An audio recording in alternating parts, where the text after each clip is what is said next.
So good morning all. So welcome to this introductory lecture for the geography. So before studying the geography, we need to understand some concepts or some basics about the good morning all geography. So why we need to welcome to this introductory lecture for the geography. Study geography basically. So what are the resources? What are the syllabus? So how the UPSC is asking the questions basically for the prelims or the means. So you should have the basic idea. So how the geography has to be studied or how the geography approach will be for this prelims or the means part. Okay. So before that, just I need to ask, how many are you from arts background? Both. You? Science background. Okay. So basically, whenever we see geography, geography is not basically a humanities subject. So it will have certain science in it. So basically remember this thing, because if you see the geography can be divided into two parts. So first is the physical geography and one is the human geography. So when we say the physical geography, basically physical geography, we can say it is more technical rather than a humanities. So in the human geography, we will be studying two aspects. So one will be the social and one will be your economic. So these two aspects we will be studying in the human geography, which is more related to humanities rather than the technicalities. So, but you need to have a certain idea that when we will be discussing about the physical geography, it will be more technical in nature. Firstly, secondly, it will be having certain scientific background for it, because unless and until you have certain scientific knowledge or the scientific basis for it, physical geography to understand it becomes little difficult. I'm saying little difficult. It doesn't mean that if you don't have the science background, it is very difficult or you won't be able to understand that. So, but the thing is that certain science concept will be related to this physical geography. Okay. So before going to this, all the aspects, all these things, first tell me, what do you understand by geography? What do you understand by geography? What is geography? Yes. Old students. Sure. Yeah. Yes. What is geography? Study of Earth and the physical features around it. So geography is nothing but basically a study of basically a place and human and its interaction with its environment. We can say that it is nothing but the geography. So geography you will be studying with respect to a particular place, a particular location. So when we are studying the geography, we consider complete Earth, isn't it? So it is the Earth what we consider. But basically the thing is that when we study geography, it is basically with respect to a particular location and the humans and its relationship with its environment. It is called as a geography basically. So whenever we are studying the geography, remember this thing, that what exactly is the geography? The study of the world surfaces. So we'll be studying the world completely, first thing. Secondly, the location and the places, physical qualities, climate and the population, etc.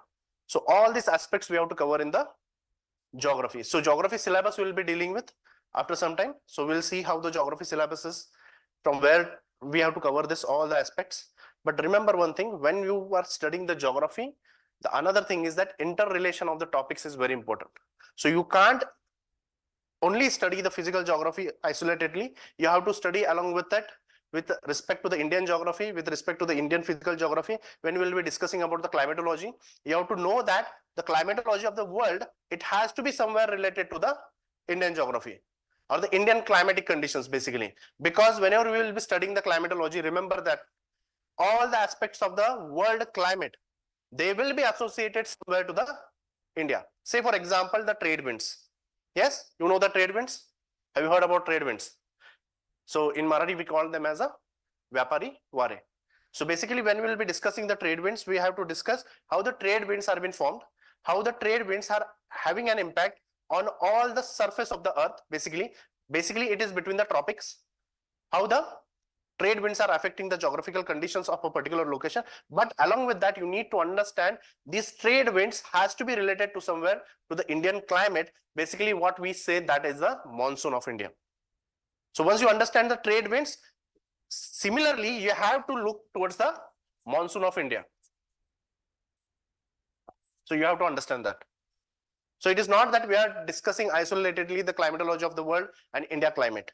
So when we will be discussing in the geomorphology with respect to the plate tectonics.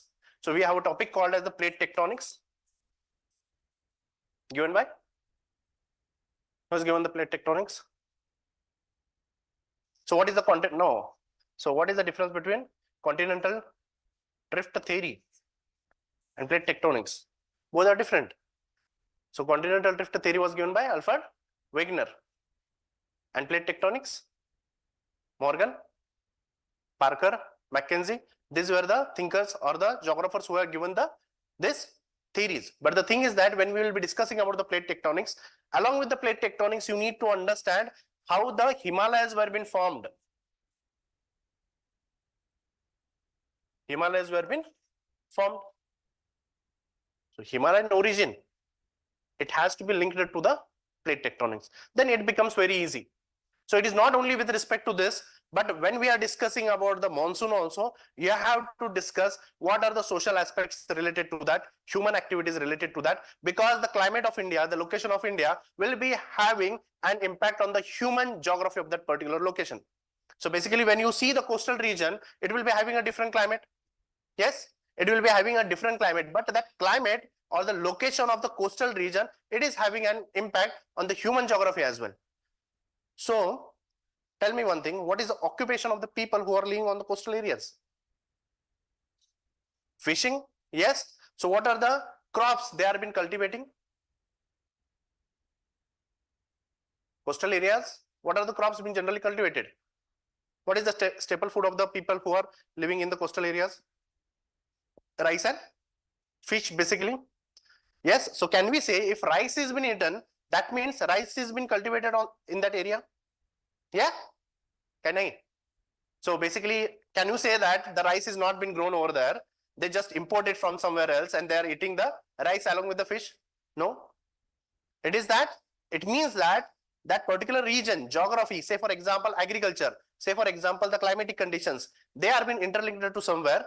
And because of that, the rice has been cultivated in the coastal area. And because of that, basically, the food habit of the people who are living in the coastal area, it is rice and the fish. But along with that, what are the crops being generally cultivated? So say for example, the crops which are being cultivated in that region, they are the coconut, areca nut, cashew nut. Yes, so plantation crops are generally grown. So it is not only these things, but also the culture has been affected by the geography. So cultural aspects has to be grown, has to be seen, has to be studied. So last year there was one question. So why the southwest monsoon winds in the Bhojpur region? Where is the Bhojpur region? Bhojpuri language, where it is spoken? Bihar. So it is nothing but the boundary between the Uttar Pradesh and the Bihar, where the Bhojpuri language has been spoken. In that area, the southwest monsoon winds, they are called as purvayas or the easterlies. So name itself says that it is the southwest monsoon winds. Yes, it says that it is the southwest monsoon winds. So it should be from south to west. From southwest, it is coming towards India. But in the Bhojpur region, it is called as easterlies. Why? So nowhere in the NCERT, nowhere in any class or nowhere in any class notes, you will be understanding why they are called as the purvayas, easterlies. It's an application of the knowledge. Because this southwest trade winds, when they originate or they come from the Bay of Bengal, they enter from the eastern side in the central or the northern parts of India. So they are called as the easterlies. But the second question is tough. How this purvayas or southwest monsoon wind or easterlies, they are affecting the cultural ethos of that region. So what it talks about? The culture. So just see, the climatology is somewhere linked to the social aspects of the culture of that region. So what I'm trying to tell you is that, so you cannot study geography isolatedly. You have to interlink the topics to some another aspects, to some another topics, to some another, we can say, subjects of the GS. So when we will be discussing the geography, so yes, before that, I just need to tell you, geography and environment I'll be taking. So whenever we will be studying the geography in this class, so along with that, we will be integrating the environment topics, ecology as well as environment topics. Okay, to cover all this geography, we'll need at least 50 lectures. 50 lectures for geography, and for environment, at least 15 to 16 lectures will be needed. So most of the part will be covered in the geography itself of the environment and ecology. Okay, so I'll be only taking, so it will be easy for us to study both the subjects at a time. So along with this, I'll be also taking the disaster management. So how the disaster management is linked to geography, I'll tell you. So basically, some of the subjects from the GS1 as well as GS3, it is nothing but the geography plus environment and ecology. So some of the GS1 subject or the syllabus can be asked in the GS3. So agriculture, it is specifically mentioned in the GS3, but as a part of geography, agriculture is also an important aspect. So the topics from the agriculture that can be also asked in the this geography, or the basically we can say GS1. So we can't challenge the UPSC that agriculture is mentioned in the GS3 and the questions are being asked in the GS1. Why? Because it is a part of your geography. Okay. So these things will be there. So when we will be discussing the earthquake, so earthquake, it is a part of your geography, but along with the earthquake, some disaster management is also related to that, isn't it? So disaster management is part of your, yes, GS3.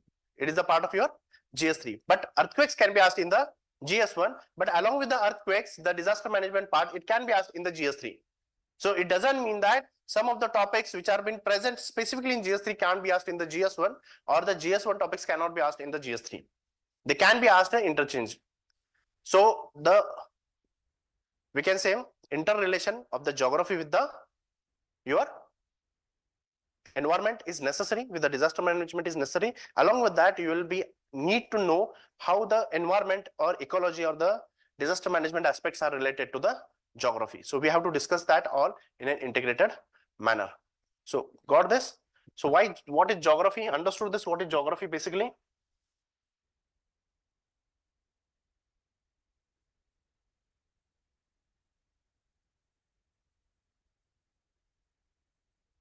So why to study geography? So basically, yes, UPSC has given the question. So obviously we have to, it's a compulsion, mandatory for us to study the geography. But basically try to understand how the geography questions are coming from the prelims, means and the interviews. So yes, it is very important for the three things here. So you have to study geography for the prelims, then the means part, and then it is the interview, or we can say the personality test. Yes, basically. Now, don't consider this as interview or the personality test. Geography questions won't be asked. Yes, it is very important to understand the geography questions can be asked in the interview or the personality test as well. So that will be discussed in the lectures, how the questions are being asked in the interview section or the personality test. But specifically, we'll be discussing here the prelims and the mains. So remember one thing, in the prelims, nearly 15 questions will be asked from the geography. On an average, 15 plus minus 2-3 questions will be asked in the prelims part. First thing. Secondly, in the main section, you will be getting at least 7 to 8 questions each year in the main section. Getting this? So in the main section, we can say nearly 100 marks are devoted to only for the geography. Got? And in the prelims, 15 questions. And some of the questions which are coming in the environment or the ecology, they are nearly 15 to 16 questions. Now the last year, 16 questions were asked in the geography and 14 questions were asked in the environment and ecology. Just remember, 30 questions out of 100 questions, they are asked only from 2 subjects, that is environment, ecology and the geography. So if you study properly the geography, environment becomes very, very easy. So the concepts from the geography has to be done properly, and few of the concepts which will not be studying in the geography, it will be covered in the ecology. But 30 questions of moderate level, they will be asked from these 2 topics, 2 subjects. Some of the questions can be asked from both the topics. Say for example, geography, some of the sections can be asked, and ecology, some of the concepts can be asked only in one single question in the prelims section. So it doesn't happen that only the geography questions will be asked in the geography section, or the environment section will be having completely environment questions. No, they can be interlinking of the both the subjects. So both the subjects has to be linked up, and we have to study it properly. Getting this? Yes. So how the questions will be asked, just we'll see in the next PPT. Okay. So why to study geography? Basically, first we need to understand that you are coming here to become an IS officer, IPS officer, or you want to go into mostly in the central services. Sorry, in the All India services. So in the All India services, what is very much important, it is the administration is important. So when you are going for the administration, you need to understand what basically the geography of that particular region is. If you don't understand the geography of that particular region, it is very difficult to implement the schemes, to implement the policies, to implement the decisions, to address the challenges of a particular region, to go for the preparation of the policies for that region. Basically, say for example, if you don't know what basically the industries or so basically if you don't know what are the natural resources present in a particular area, you won't be able to understand what type of industries has to be promoted in this region. Yes. So if you know Chota Nagpur Plateau is the mineral hub of India. So what kind of minerals they are present in the Chota Nagpur Plateau? Yes. Have you heard about Chota Nagpur Plateau? Yes. Where it is? Jharkhand, Chhattisgarh, some parts of the your bordering area of Madhya Pradesh and Maharashtra. This is the part of your Chota Nagpur Plateau. Yes. So what are the minerals found there? Most important minerals. What are the most important minerals in India? Iron ore, coal. Yes. If you know these things, then what type of industry you will be promoting there? Steel industry. It is the iron and steel industry. Why you will be promoting this? Because you know that in this area, it will be the raw material will be available for this particular industry. So you can promote there the iron and steel industry. Getting this point? So say for example, in Maharashtra, mostly we have the black cotton soil. Basically, it is the black soil. So if you know the characteristics of the black soil, first thing. Secondly, if you know what is the rainfall pattern in that particular region, what is occurring. So can you prepare a policy or a program or a plan to promote certain crops in that area? Yes. Yes, you will be doing that. So in the geography, you will be studying about the floods as well, droughts. Yes, industries. We'll be discussing about the agriculture patterns, or we'll be also discussing about the population or the migration pattern and all these things. If you know these things, you will be able to take the policy decisions in a particular or in your district. So that's why the geography is very important. Now, Shivaji Maharaj, one tactic was very famous. Which tactics? Strategy? Guerrilla warfare. So he won many wars using the guerrilla warfare. So what do you understand by guerrilla warfare? Mountainous regions, yes, yes, for the ambush. So it is the guerrilla warfare, isn't it? Why he was able to succeed with the powerful enemies like the Mughals? Basically, why? Because he knew the terrain, he knew the geography of his particular area. So he could use the geography against the enemies. So it was very easy to defeat the, we can say, the powerful Mughals. Yes. So geography is important for each and every aspect or the subjects what you are studying. So it may be your science and technology, it may be your geography, it may be history, it may be your society, it may be your polity. Yes, it may be your international relations. So geography plays a very important role. Geography plays a very important role in this aspect. Okay? So you have to understand your surrounding. Then the application part. Who manages the floods or the drought situation in your district? Now, this year it was the El Nino year, isn't it? Last year, basically. So, in the El Nino year, we face the water shortage, problem of the water shortage. Basically, if you are facing the problem of the water shortage, you have to manage the water which is available in your district. Say, for example, which is stored in the dams. Yes? Who manages that? Who will take the decisions to provide how much water to a particular region, to a particular tehsil, to particular villages? Who? What you're trying to become here? IAS officer, the collector, DM of a district, he takes this policy decisions. Yes. So if you know the basically what is the condition, drought condition, how to address the drought condition, what is the availability of the water in your district, you will be easily able to address the drought conditions. The watershed management can be done, the rainwater harvesting can be done. So it is application of what you study in the geography basically. Yes. So when the floods are coming, how to manage the floods basically. So when you know that floods will be there, floods will be occurring in a particular district, in a particular region. So what you need to do first? You need to go for the early warning system first. Yes. What it is part of? It is part of your disaster management. But we'll be discussing that in the geography as well. So when the floods are coming, what are the impacts of the floods? How the floods are coming? Where the floods are, or we can say which are the regions in India which are more prone to the floods, where the flash floods can occur. All these things we will be discussing in the geography part. But this we are studying for what purpose? For the application purpose. So you have to take certain decisions through understanding this, all the issues, problems. So it is not only the negative aspects, or for the positive aspects also, you need to do this. Migration can be stopped if you know what is the proper geographical aspects of a particular region. What has to be promoted in that area. Getting this? So the application is very important. And next is the current events. What are happening in the current events?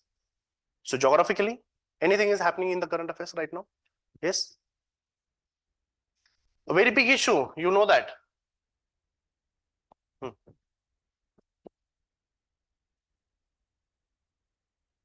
What is going on in Israel?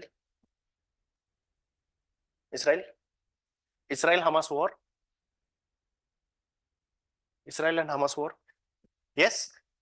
Is it going? 99% there is a chance that there will be a question on the Israel this year in the prelims, UPSC prelims. Now, prelims is only for 1 week. After on the next Sunday, you will be having the UPSC prelims exam. So 99% there is a chance that some of the questions will be related to this Israel-Hamas war, or Israel related to Israel, or to the Mediterranean Sea, or in the Red Sea. On these three aspects, the question can be asked. Last year, the question was asked on the Ukraine, which are the bordering countries of the Ukraine. Why? Russia-Ukraine war. Getting this? So the current events you need to know. So it is only with respect to the international relations, but with respect to India also, you need to understand what are the issues which are related to geography, which are going on in India. Say, for example, earthquakes. Last year, there were large scale earthquakes, intense earthquakes took place in Nepal as well as Turkey. So there is high chance that the question can be asked in the UPSC mains this year, that what are the earthquake prone regions of India? How to address the problem, or what is the disaster management steps can be taken in this region. So the question can be asked highly in this region on this topic. Basically, the flash floods, the glacial lake outburst, the questions are asked frequently. Why? Because India is facing these problems. The problems are being faced with respect to the climate change. The question can be not be asked only in the GS3 but also in the GS1, because it is a part of your syllabus. The changes in the physical features, say for example, glaciers, or we can say the ice sheets. These are the topics which are mentioned in the GS1, which are related to your climate change, basically, which are the impacts of the climate change. So urban floods which are taking place frequently in India. So right now there is an issue going on in Bangalore with respect to the water scarcity, water crisis. So what the question can be asked by the UPSC is that basically why many of the metropolitan cities are facing the water scarcity, and what are the steps being taken by government of India, or suggest certain measures which can be used to address the issues which are going on in the such metropolitan areas. So just see how the current affairs are linked to the syllabus, how the questions can be framed by the UPSC in the prelims or the mains part. Yes, of course, for the interview as well, such questions can be asked. If you are belonging to a certain region, say for example, if you are belonging to Mumbai, and Mumbai will be affected by the climate change, say for example, increase in the sea level. After a few years, most of the Mumbai will be underwater. So the UPSC can ask you the question, or the panel members can ask you the question. So climate related topics or the climate change impact on the Mumbai? Some financial crisis, if it takes place in the Mumbai, question can be asked. So with respect to this, environmental refuges are there. So what is environmental refuges? What is a refugee? Shelter in the another countries, another regions, isn't it? So the people who take the shelters in the another regions because of the impact of the environment or the impact of the climate change. Say for example, droughts are there, floods are there. Yes, heat waves are there. Increase in the temperature is there. Rising in the sea level is there. And the people who are affected by this, we can say, disasters will be forced to move out from that region. Yes. So they are called as the environmental refugees. So the question can be asked with respect to this because right now many of the people, they are migrating from one place to the another. Say for example, people from Africa or the small island countries, they are migrating towards the European countries. And there are issues going on in the European countries because of this. So the question can be asked with respect to this as well. Yes. So you need to understand how the questions are being asked. And it is not only with respect to your exam, it is also with respect to the when you enter the services, how you have to use the geography. Got this, everyone? Yes, any doubts in this? Yes. So yes, again, if you want, you can see the GIS, GPS can be used in the management of the disaster managements. Yes, disasters, to manage the disasters. Got everyone? Anything? So if you have any question, just raise your hand, you can ask the questions. Okay? So how to study geography first, basically. So whenever you are studying the geography, so first and very important thing, what you have to focus, it is on the concepts. Focus on the concepts. So many of the students, what they do? They take the books from the 6th to 12th. They start to read the geography NCERTs. Yes, that is the approach which is followed by the students basically. But to read this nearly 8 to 9 NCERTs, how much time you will be requiring? It will take nearly 2 months. How much? To read only NCERTs. What is the use? When you will study other part of the geography, when you will study other subjects as well. Getting this? So first you need to understand the concepts. So what do you understand by concept? So concept means, say for example, in the geomorphology, we'll be first starting with the continental drift theory. So what do you understand by continental drift theory? What has happened in the continental drift theory, which was given by the Alfred Wegener? So you need to understand how this, you can say the continents are being formed right now. So whatever the map we see of the world, how it is formed basically, it was given through the continental drift theory. What were the evidence for it? What was the criticism of that theory? You need to understand that first. Don't remember the facts which are given in the NCERT, because see, facts you cannot remember for long. Concepts, if you understand the concept, what is meant by sorry, what you understand by continental drift theory, it is very easy to remember the facts and the data. And whatever the facts and data which are present in the NCERT, they are old. 1 decade older. Is it important for us right now? Because data changes from year to year, basically. So don't focus on the data which is mentioned in the NCERT. Focus first on the concepts. So first, we have seen that how the we can say trade winds are formed, how the pressure belts are being formed. What is the impact of the trade winds on the continent, or what is the impact of the westerlies on the continents? So what is the impact of the ocean currents basically on the climate of the different regions, how it is affecting the climate of a particular region? Because once you understand the ocean currents, you will understand that the ocean currents are also affecting the climatic conditions of a particular region. Yes. So you have in the last year, in the 3 years batch, we have discussed about the Humboldt current. Yes, Humboldt current is a cold current or warm? Cold current. So because of that cold current, we have the deserts, Atacama Desert. Yes. So can we say the currents are affecting the basically your climatic conditions of a region? Because cold currents are responsible for the what? dryness in that region, aridity in that region. So you will be finding most of the hot tropical deserts, they are found on the western margin of the continent in the tropical areas. It is because of the currents which are located on the western margins. Yes. So it is affecting on the your climatic conditions of that particular region. So try to understand that when you're studying a particular topic, particular concepts, you have to link it to the different aspects. So focus on these concepts rather than focusing on the, okay, this is the current present here, Humboldt current. Where is the Humboldt current? Here it is the Humboldt current. Where is the California current? Here. Don't focus on these things. Focus on what will be the currents which are present on a particular coast, how it will be impacting the climatic conditions over there, because the facts will be remembered over a period of time only after revision. Okay.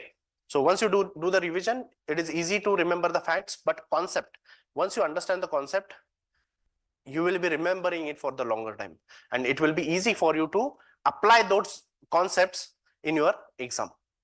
Getting this? So focus on the concept first. Next, whenever you are preparing for the geography, you have to prepare it through the maps. Maps are very important, because if you are not overlapping whatever you read in the books on the atlas or the map, it becomes again difficult to remember what you have read. Because you need to see, for example, you need to understand in the tropics how the trade winds are moving. Basically, if you know how the trade winds are moving, it will be easy to remember, okay, these are the regions which are coming under the influence of the trade winds. These are the regions where you will be getting the monsoon type of forest.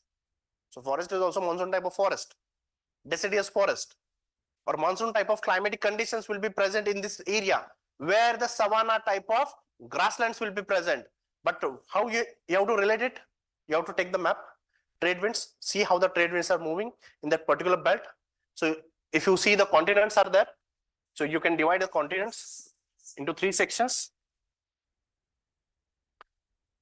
So trade winds, if they are moving from this side, from the east to west, what will be happening? You will be getting the rainfall here. As you move in the interior parts of the continent, what will happen? The rain will start to reduce, or it will become the moisture level in the winds which will be reduced. So here less rainfall, and here it will be no or very less rainfall. So you will be getting the forest here, you will be getting the grasslands here, and you will be getting the deserts here. Yes. So if you know this, how to prepare by using the maps, you can understand the climatic conditions everywhere on the world. So that is the method of reading or studying the geography. So whenever you are studying the geography, your atlas should be open. So whatever you are reading in the book, it has to be imposed on the map. You have to look into the maps, then only it becomes easy for you. Getting? Yes. And whenever anything which is present in the current affairs, so you have to link it to the geography. Say for example, Israel-Hamas war is going on. See the Israel, what is the location of Israel, whether it has a boundary with the or the coastline with the Mediterranean Sea or the Red Sea.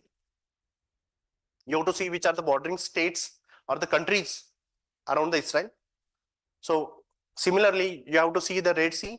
It was in news recently because of the piracy. Yes. So you have to see the Red Sea, where it is present, which are the states which are present in the Red Sea. Then you have to see which are the bordering countries around the Red Sea. So this is important for the prelims. But when it comes for the mains, you need to understand the different aspects. Say for example, what is the impact of the climate change on the agriculture? So climate change is an issue which is going on in all over the world. But the question can be asked, how climate change can have an impact on the food security of the India? Because the climate change, it is not only affecting the different aspects, say for example, industries, the human productivity, or say for example, on the glaciers or the coastal areas, but it is also having an impact on the agriculture. Yes, because agriculture is completely dependent on the climate, and if there is certain changes going on in the climate, definitely it will be having an impact on the agriculture. So what is the impact of the changing in the climatic changes or the changes in the climate and its impact on the Indian agriculture or the food security of the country? or the food security of the world. So that has to be understood. So the UPSC frames the questions in this way only. It is not that when you're reading the NCERT, UPSC will pick up the question or the topic and it will ask you the question. That was way long back, before the 10 years back, the UPSC used to ask these questions 10 to 15 years back. Right now, no such things will happen. When we will see the mains questions, we will understand how the UPSC is framing the questions, how the UPSC is understanding, or how the UPSC is demanding from the aspirants. ये तो कोई भी कर लेगा ना. They will read the NCERT, they will mug up everything, and then they will start to just copy paste in their paper. Then what is the use of it? UPSC last year has asked one question: how the fjords are formed? How the fjords are formed, and why they are so picture skew? NCERT has given only one line on fjords. How much? Only one line. It doesn't talk about how they are formed. It doesn't talk at all about why they are so picture skew. The question was for 10 mark. What you will write in that? Yes.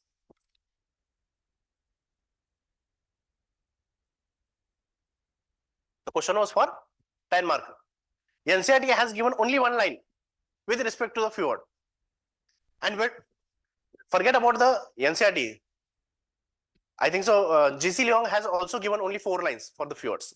And you have to write the 150 words answer for that. So now these books, they're only important to understand the concepts, but not the application part. That you have to cover it from somewhere else. In the classes, we'll be covering all these things, basically. Getting this? Okay? So the current affairs has to be related to somewhere to the geography. So if you understand that, it becomes easy to at least predict what type of questions can be asked in the UPSC mains examination. So in the classes, we'll be discussing everything this. So if there are any issues which are going on in the current affairs, that can be linked to certain topics. That will be told to you how these topics will be asked, or how these topics on this topic particular, what is issue going on in the current affairs, how the questions can be framed or by the UPSC in the prelims or the mains. So that will be taken in this class, especially in the geography as well as ecology. Yes, in the other classes also, in the other subjects also, the same thing will be followed. Okay, but with respect to the geography or the environment and ecology, most of the questions that are coming from the nowadays, they are coming from the current affairs. So we have to link some of the topics from the current affairs in these subjects when we will be discussing in the classes. Getting? Any doubts in this? How to study understood? Or still any doubts? Any doubts, please ask. Yes. Fjords. Fjords are the landforms formed because of the glaciers. So we'll discuss that. Okay. So some of the words, they will be new for you because they are not the English words. They are basically the German or the French words. Okay. So Deccan trap. What is meant by trap? What is trap? What is trap? Why it is called as a Deccan trap? It is called as a Deccan trap, isn't it? What do you understand by trap? Capture or to catch, isn't it? But trap is a Swedish word for the steps. So when you see the Western Ghats, they look like a steps. So basically the name is Deccan traps.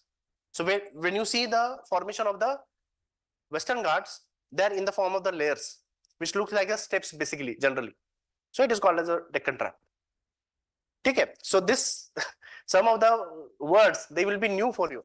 And trust me, only you need to do one thing.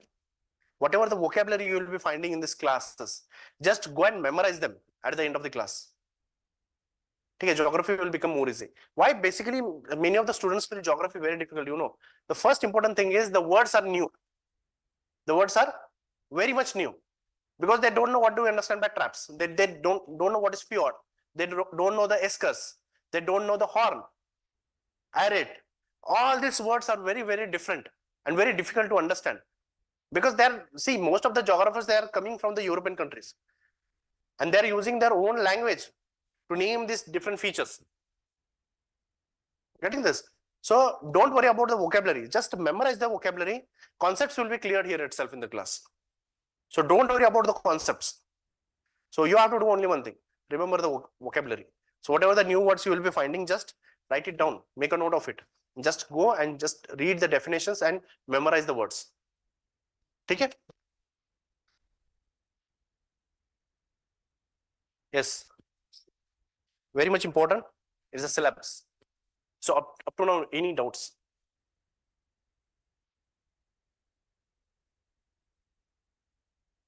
Any doubts?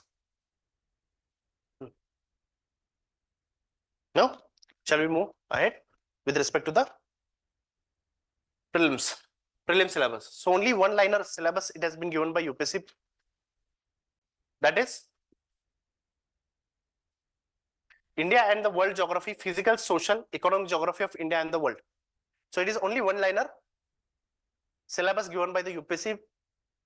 So very easy that nothing has to be left. So if it is related to somewhere geography, you have to leave nothing. So there is no scope to challenge UPSC that this topic is not part of geography. Because UPSC is very clever. They're not framing the questions according to the syllabus. They have framed the syllabus in such a way that everything will be fit into the syllabus. So they don't frame the questions by seeing the syllabus. They will frame the questions such that it will be fit, or the syllabus is framed in such a way that any question can be fit in this syllabus. So everything, whatever it is, whether it is in the books, reference book, in the class notes, in the NCRTs, or it may be in your current affairs, that has to be done properly. So recently there is an issue going on in Venezuela. You know the country, Venezuela, where it is? South America. So the last glacier of the Venezuela, it is the Humboldt Glacier. It is the Humboldt Glacier. So that is on the verge of the depletion now. That will get depleted right now. So the UPSC can be asked the question. UPSC can ask the question: what is the importance or the significance of the glaciers with respect to the world or with respect to India? Because whatever the Himalayan rivers are there, almost all the rivers, they are originating from the glaciers which are present in the Himalayas. Yes. So why the glaciers, or what is the impact of the climate change on the glaciers, and how it will have an impact on India basically? Such type of questions can be asked in the mains, basically. Remember this thing. So the something is happening in the South America, and the questions can be asked with respect to India, or it may be with respect to the world as well. So in that way, you have to just link the topics. Getting? So in the prelims, the India and the world geography, physical geography. So in the physical geography, we'll be discussing most important three things.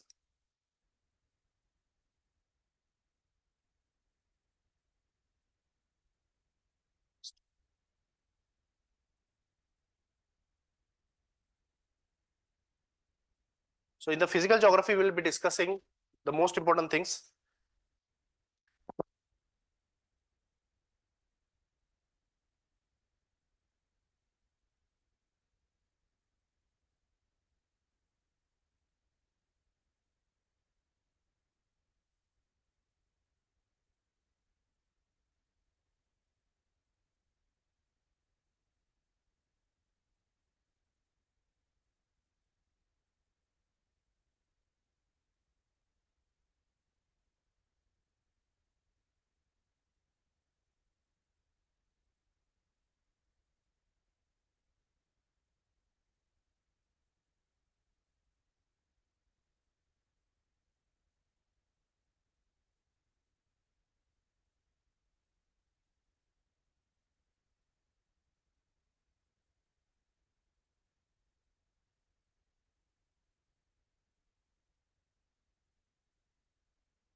Where it has went now. You're fine. Not an issue.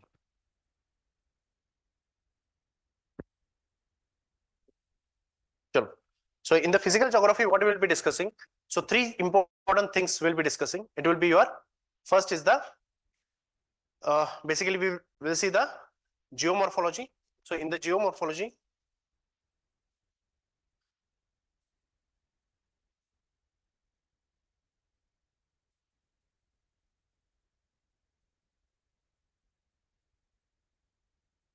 so first we will be seeing the geomorphology. So in the geomorphology means what? So whatever the landscape which we see on the earth, basically it may be your mountains, it may be your hills, it may be your waterfalls, it may be anything what is present on the earth. That we'll be discussing in the geomorphology. So we'll be discussing about the different continents, how they are been basically formed. We'll see interior of the earth. So what is present in the interior of the earth, the different layers of the interior of earth, how the earthquakes are been formed, basically because remember one thing. So in the geomorphology, when we discuss the plate tectonics, you will be understanding the earthquakes. Why the earthquakes are been present in a particular area only. So if you see with respect to India, where the earthquakes are happening more, which regions are experiencing more earthquakes? Huh? Northern belt. Why northern belt? Himalayan mountains. So Himalayan mountains are present on the plate boundaries. Yes. So they are active plate boundaries. So earthquakes are happening more over there. So you'll understand where the earthquakes will be taking place frequently. Which are the regions which are being affected by the earthquakes?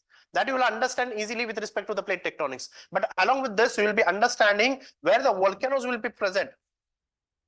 Where the volcanoes will be present, because volcanoes are basically present where the plate boundaries are present. Yes, there are certain other areas also where the volcanoes will be present. Say for example, hotspots, which are called as basically hotspot, which are not related to the plate boundaries. So what are these plate boundaries, which are the plates and all these things you will understand in the classes. But try to understand how we'll be approaching with respect to this classes. Okay. So when we'll be discussing the earthquakes, we'll be discussing along with this the disaster management of earthquake as well. Disaster management of earthquake, which will be part of your GS 3 as well. Getting? So volcano, we don't need to discuss about the volcano. Basically with respect to the disaster management. Why? Why we need not to discuss the volcanoes, disaster management with respect to volcanoes in India? Do we have any volcanoes in India? Only the one active volcano, which is Barren Island. Yes. So we don't need to discuss about this volcanoes. Basically, when we'll be discussing this, you will be also discussing certain tsunamis. So yes, of course, it is also the part of your oceanography. In the oceanography also we'll be discussing this. So basically in the geomorphology, lot of things we'll be discussing, which will be interlinked, which you have to discuss, interlinking. So where in the Himalayan region, what are the different landforms which are formed because of the rivers? Say for example, the North Indian plains. They are the depositional features of the Himalayan rivers. Yes, we have to discuss that as well when we will be discussing the geomorphology as well itself in this topic. So which is the part of your Indian geography, but we will be discussing itself here in the geomorphology. Why? Because interlinking. Because when we will be discussing about the fluvial cycle, erosional cycle of the river in the simple language. So in that cycle, we'll be discussing about the waterfalls, we'll be discussing about the deltas, we'll be discussing about the plains which are being formed by the rivers, especially in the India. So during that time also, we'll be discussing with respect to the agriculture. So interlinking of the topics will be done itself here in this topic. So again, after the geomorphology, so most important one more point, what we will be discussing, it is the climatology. Very important from the prelims and the mains point of view, climatology. Prelims and the mains, most of the questions in the prelims will be asked from this section. So 70% of the questions from the static syllabus, they are asked from the climatology. So in the climatology, with respect to India as well as the world, we'll be combiningly discussing all the things. Monsoons, we'll be discussing the theories of the monsoons and all these things. We'll be discussing in the climatology. Then after this, we'll be discussing about the oceanography.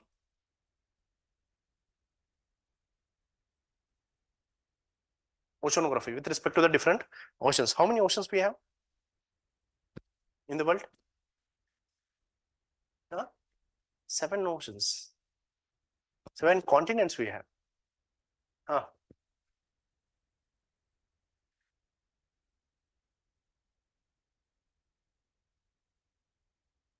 5.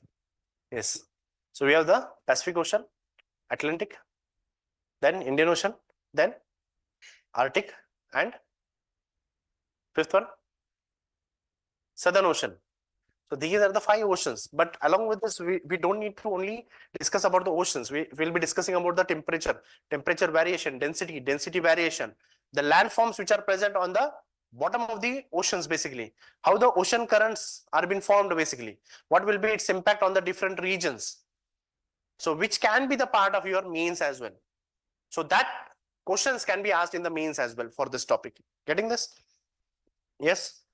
So after this will be with respect to the India as well as world, which is nothing but the part of your geography. So second part, which deals with, it is with respect to the economic geography.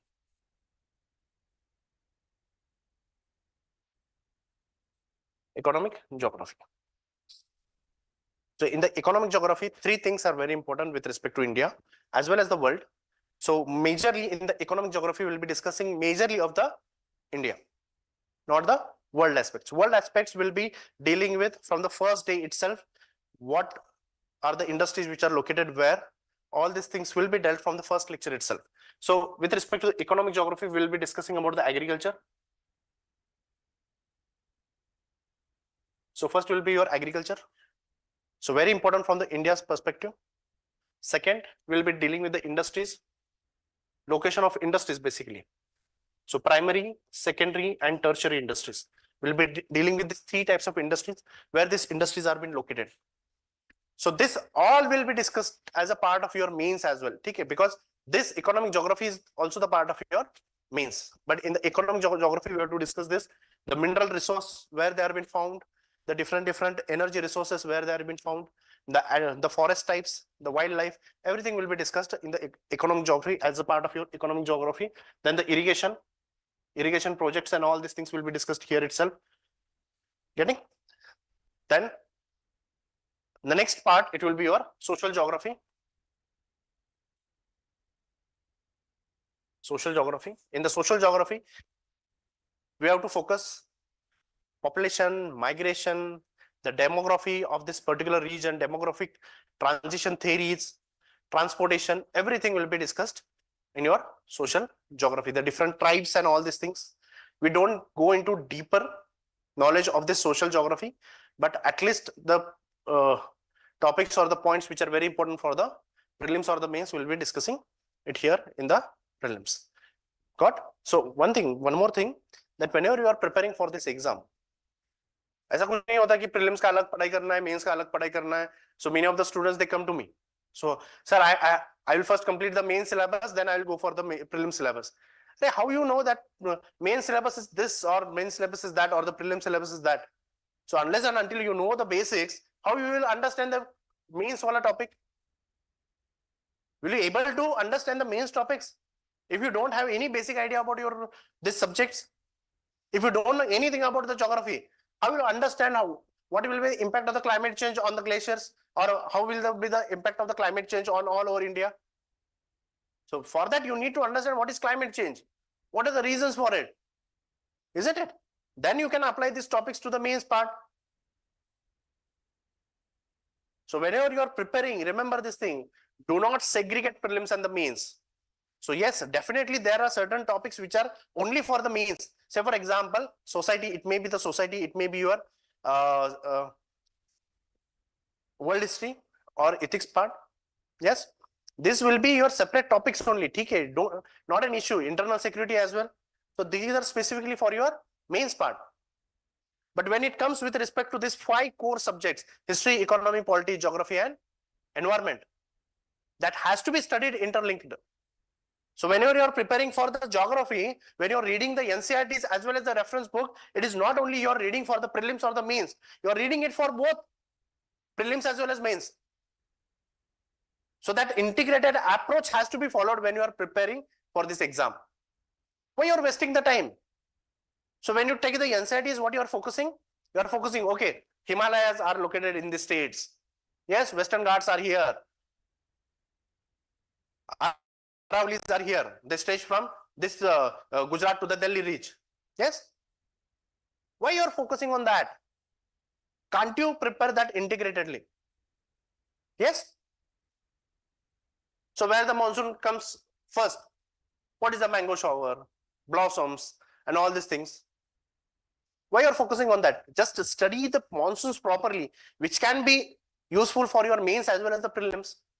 So whenever you are preparing, you have to prepare in an integrated approach only. So don't waste the time. So don't do only hard work. Along with the hard work, smart work is also necessary. Hard work, it will take a lot of time.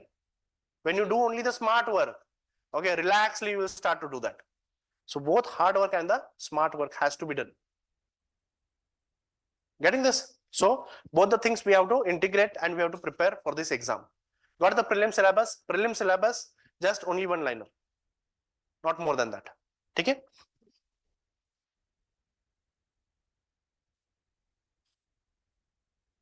So mains, again, main syllabus. What is the main syllabus? Silent features of world's physical, social, and economic geography.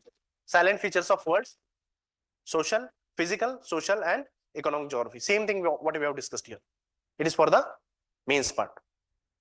Okay? So all the things what we will be discussing for the prelims, they are important for your mains as well. So second topic, what it is? The distribution of key natural resources. The distribution of key natural resources. It may be with respect to the world, it may be with respect to India, and specifically South and Southeast Asia, because UPSC specifically mentions South and Southeast Asia. But trust me, for the next 5 years, UPSC won't be asking the natural resources of the world, because lot of things are there still in with respect to India, which can be asked in this topic. Key distribution of natural resource in India. So what are the natural resources what we have in India? What do you understand by natural resources?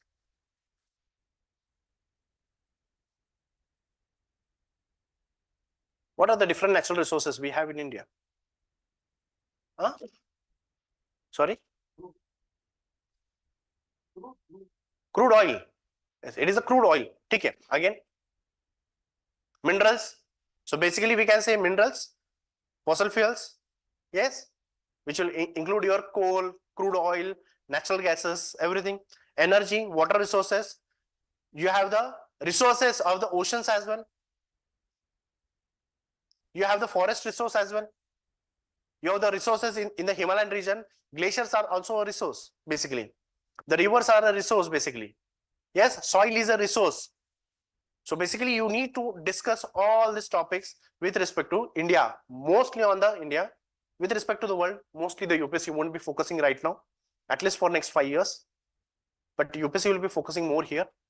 And once you understand with respect to this, because remember, the resources and the location of industry, again, you have to interlink it. Okay? So next topic will be factors affecting the location of primary, secondary, and tertiary industries. Primary, secondary, and tertiary industries. Primary industry means what? Mostly the agriculture, mining, hunting, fishing. These are the primary industries. Secondary industries, manufacturing and tertiary industry, service sector. So when you discuss this, now forget about the primary. We'll focus on the secondary and tertiary. So secondary industries which are manufacturing. Say for example, there are 3 types of industries. So first will be your market based. Second is your raw material based, and third is your footloose industry. So what is the example of the raw material based industry in India?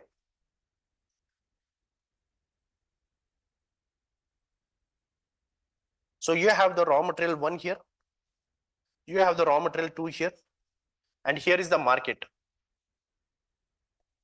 So how you will identify that your industry should be located here or here?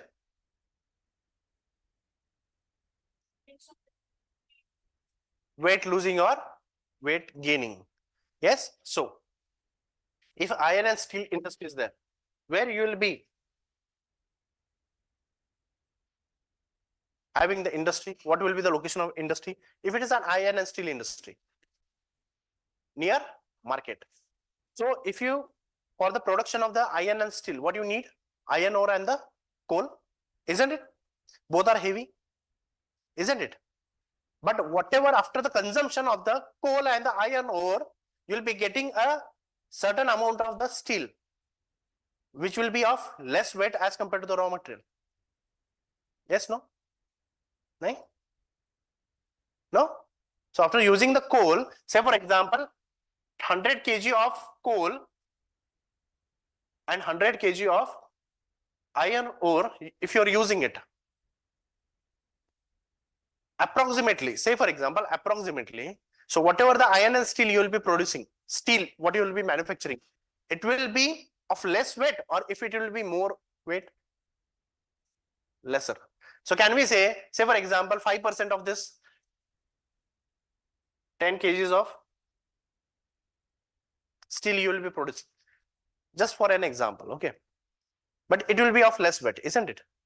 So it is easy to transfer the less weight to the market or more weight to the market. So where will be your location of the steel industry? Near to the raw material. So it will be located here. And what is the market based industry? Example? Market based.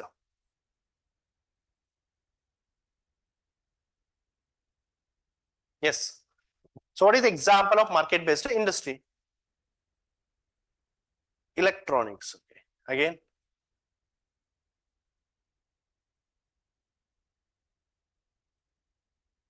Can we say automobiles are the example of market based industry? Automobiles.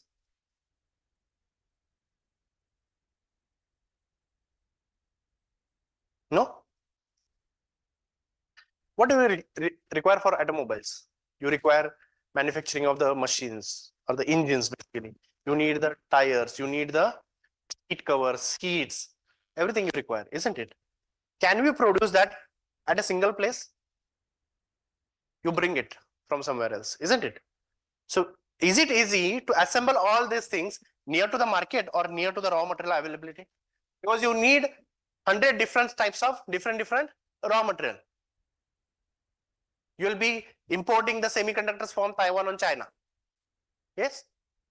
You will be taking the rubber, say for example, from South India or some another countries like the, it may be tropical countries from Indonesia or the Brazil and all these things countries.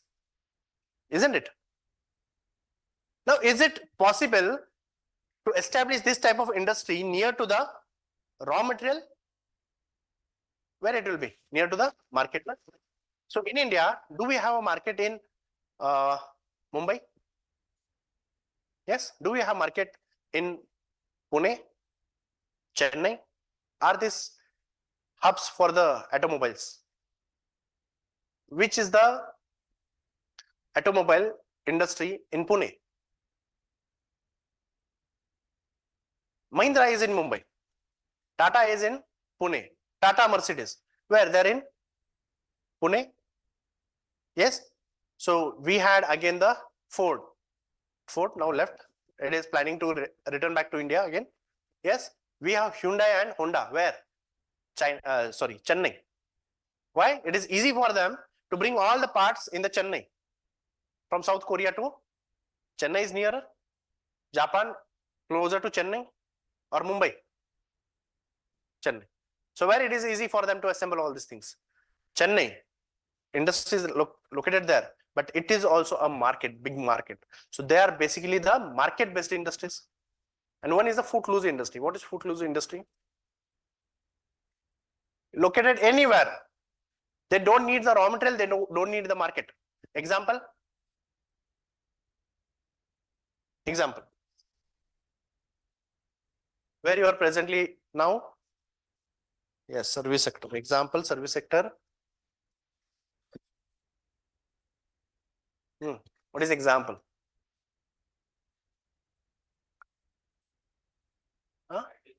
IT companies. Example is the IT company. So when it is an IT company, does it require market?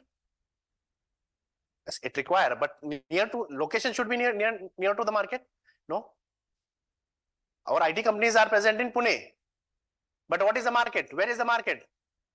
European countries, American countries. So are they closer to that? No. Do they require raw material?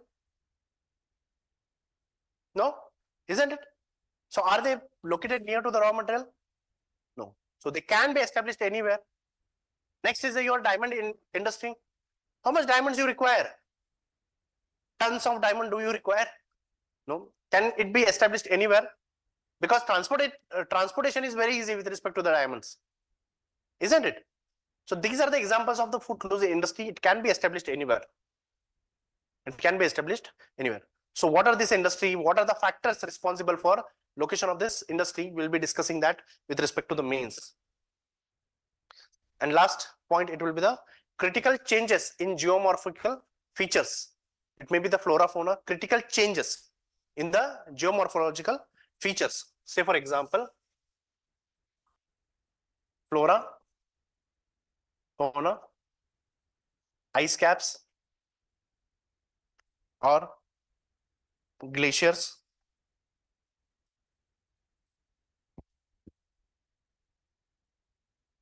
These are the water bodies.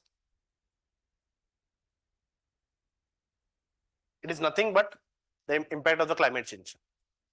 Just complicated, but simply we have to discuss the impact of the climate change on this changes. And one more point what we have to discuss is the important geophysical phenomena like earthquakes, tsunamis, volcanoes, and cyclones. Earthquakes, tsunamis, volcanoes, and cyclones. Now these earthquakes, where the earthquakes are being formed, generally we will be discussing that in the geomorphology itself. Because once you understand the plate tectonics, it is easy to understand the earthquakes. Volcanoes, if you understand the plate tectonics, easy to understand volcanoes. Basically, if you see the Alps in the Alps, where are the Alps? Europe. They're in the Europe, and Himalayas. If you see, they are present more or less on the same latitude. But volcanoes, they are present only in Alps region, in the Mediterranean region, not in Himalayas. Why? We'll understand that as well. So location of basically the volcanoes and the earthquake, Pacific Ring of Fire. You'll understand most of the volcanoes and the earthquakes, they are taking place in the Pacific Ring of Fire. Why? That you will understand during the plate tectonics itself. So we don't need to discuss separately the earthquakes and the volcanoes. Earthquakes and volcanoes separately. We'll understand that during the plate tectonics itself. We'll be covering that during the plate tectonics. Okay? So next we'll be discussing about the tsunamis as well. So some part of the tsunami, it will be discussed in the oceanography as well as during this plate tectonics, or the basically when we will be discussing the oceanography wala section and all these things. Okay? And the cyclones in the climatology we'll be discussing with respect to the tropical cyclones, temperate cyclones will be discussed that in the climatology. So its impact on the India, and also with respect to all these things, except this volcanoes, will be also discussing the disaster management. In the disaster management, we have to see again the disaster management with respect to the floods and droughts, with respect to your heat waves, whatever, if it is in the news, say for example, crowd management, if it is in the news, we have to discuss all these things here itself. Got this, everyone? So some of the topics will be covered of the GS3 as well as in the geography. So this is with respect to the syllabus. Any doubts with respect to this?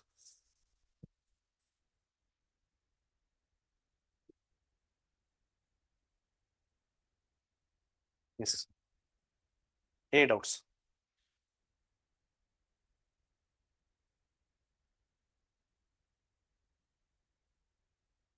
You can ask the questions if any doubts you have.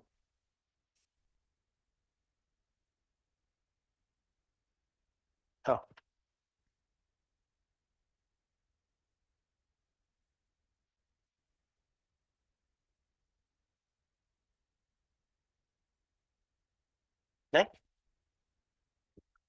Next is the reference book.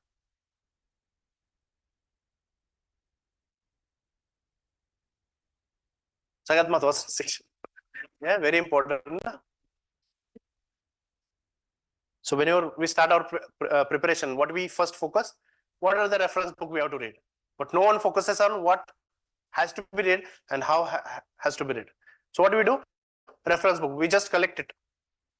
And वाचायला 4 महिने लावतो किंवा 5-6 महिने लावतो. Basically we take the nearly 6 months only to read the books, NCERT basically. So with respect to the reference book, from the 6th to 12th are the NCERTs which we have to refer. But remember one thing. So during the classes, don't refer the NCERTs from 6th to 10th right now. Only focus on 11th and 12th right now.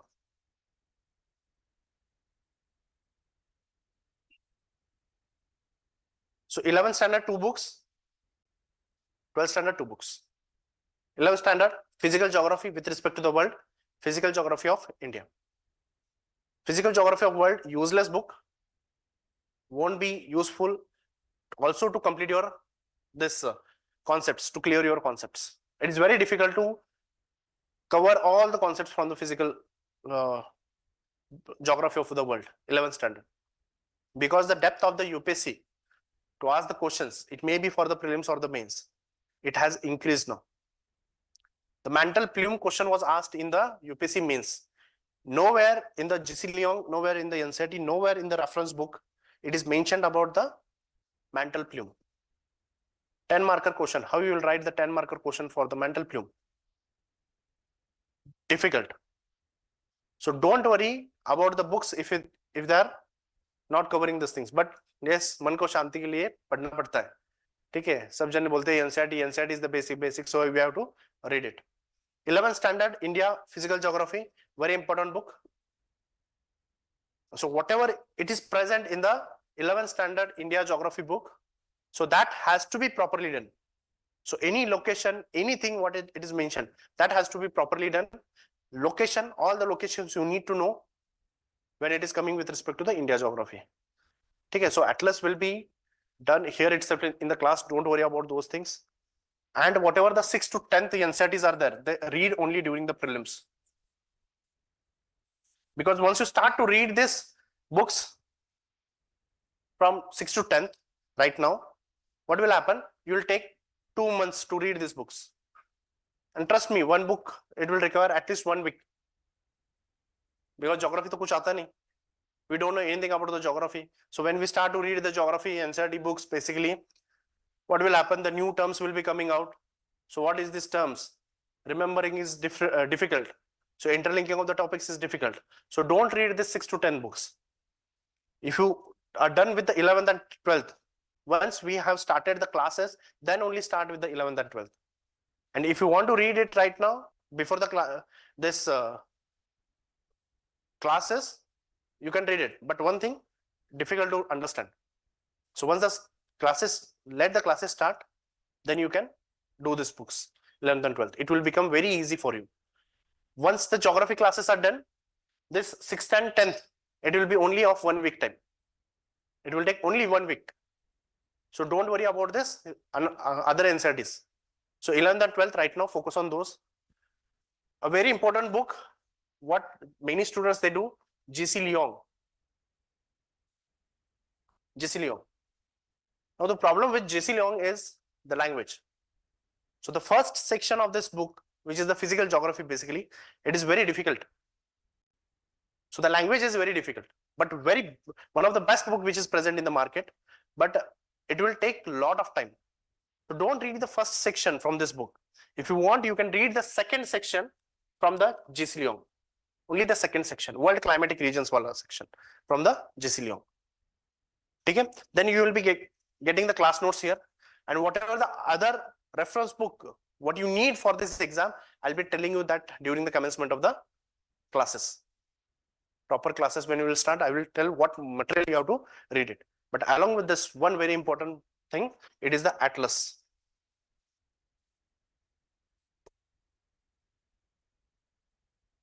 The red cover atlas is the student atlas, Oxford student atlas. So it is the, don't take the school atlas, take the Oxford student atlas. Student atlas. Okay? I think so you must be having that. So student atlas, take it Oxford color. Oxford, I think so this year they have changed the color also, color of this, but see that it is the Oxford Student Atlas. Don't take the school atlas, take the student atlas. Don't take the other atlas which many of the students or the seniors will recommend, like the Orient Black Swan and all these things. They are for the optional wala students, not for the GS part. Because many more and more detailed the map is of the Orient Black Swan or Orient Longman. Okay, so just refer only this atlas. Yes, you will be getting the class notes as well. Some of the points what I think they're very important, which may be in the current affairs, I will be dictating that in the class as well. Okay. So any doubts in this reference book also? Don't take the Majid Hussain, don't take the Savinder Singh. They're for the optionals only, not for the GS. They're the optional books, not the GS books. Okay. Now, any doubts in this now?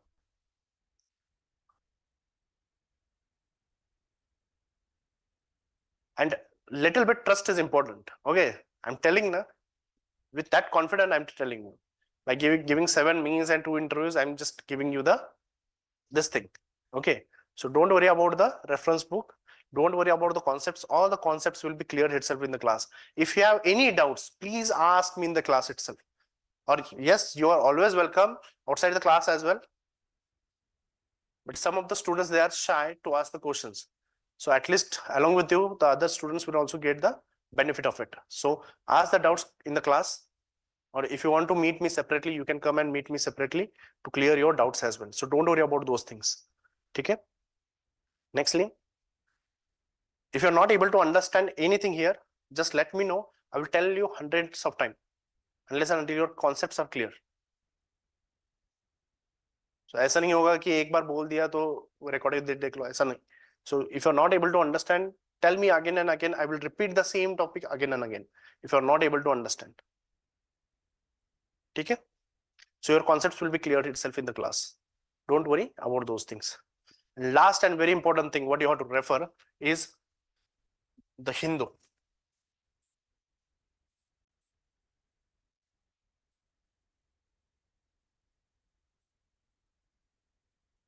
It should be your basic paper, newspaper. It has to be read thoroughly.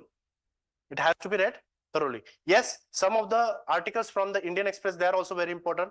You can just go through them, or you can just cover from the monthly magazines or other sources as well. But your basic reference newspaper, it should be the Hindu.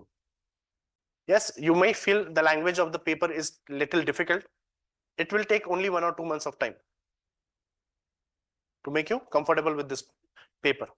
Initially, you may require 2.5 or 3 hours to read the Hindu. But after 2 months, it will be only 1 hour's time. Getting this? The Hindu has to be read thoroughly.